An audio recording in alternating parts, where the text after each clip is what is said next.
crossover between certain shows. I used to go talk to the singer crossing over or something like that. Have you got other questions about that it is. It's tricky. It doesn't naturally pair up. I mean, it would have if a certain show had gotten picked up. But it's difficult to cross over with the Arrow universe or the Marvel or any of some of those things. So I know that it's always out there in the air. They're always talking about it. Whether it'll actually happen, I'm not sure. If it could happen, though, and you had access to any show, even if it's not part of the CW or Warner Brothers, what show would you like to see a crossover episode? I can't put that together. Actually, I think it'd be kind of sort of fun to cross over with Riverdale because Riverdale's sort of the fan base, so that's sort of interesting. So I'm not sure how our shows meshes with some of the sensibilities of the others. When it comes to whose character arc this season are you most excited for fans to see?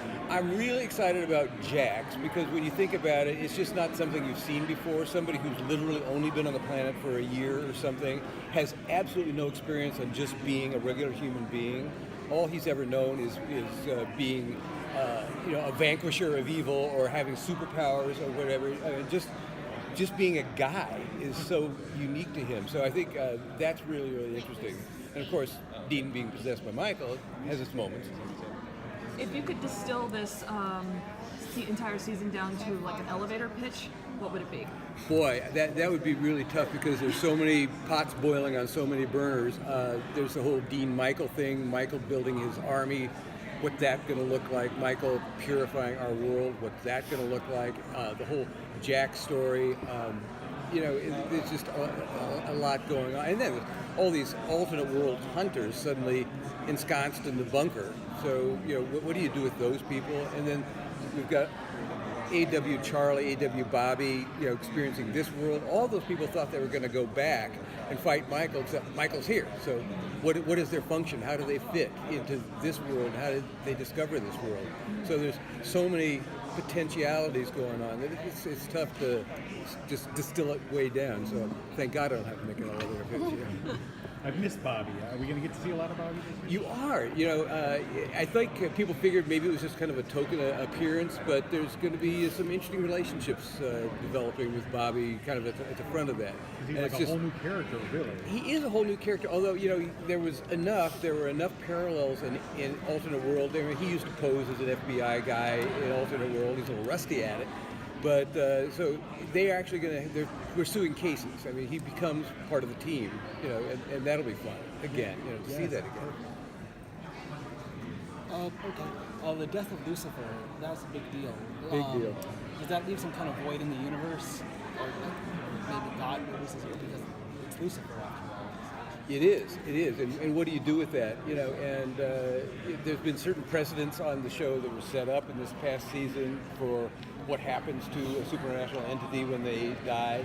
So, a door is potentially left open, but maybe not. So you never know.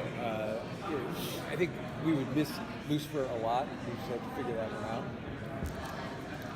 Can you talk a little bit the decision of having last episode this year? See what? Last episode this year. How was fewer episodes? Shorter season.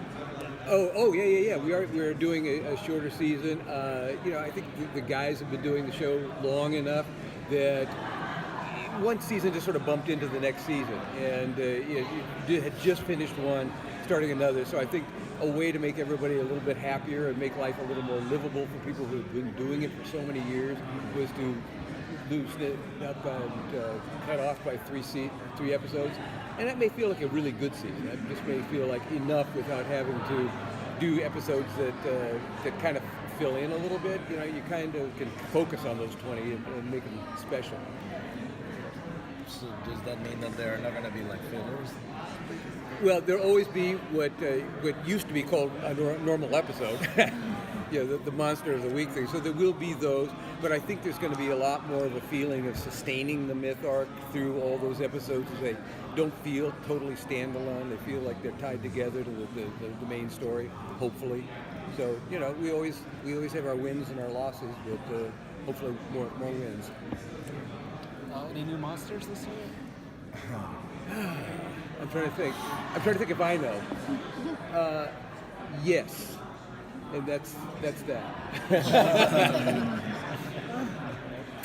Are we going to see more of the operas this year, or is it, since they're all here now, is it just going to be mainly concentrated? There is discussion right now about exactly what to do about that. The door was left open. There is a spell. There is a way of getting back there, and we also know that there are additional alternate worlds too, which is fun to explore.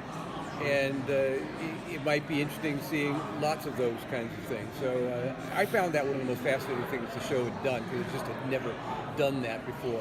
The two alternate worlds that were shown this year. So I'm hoping.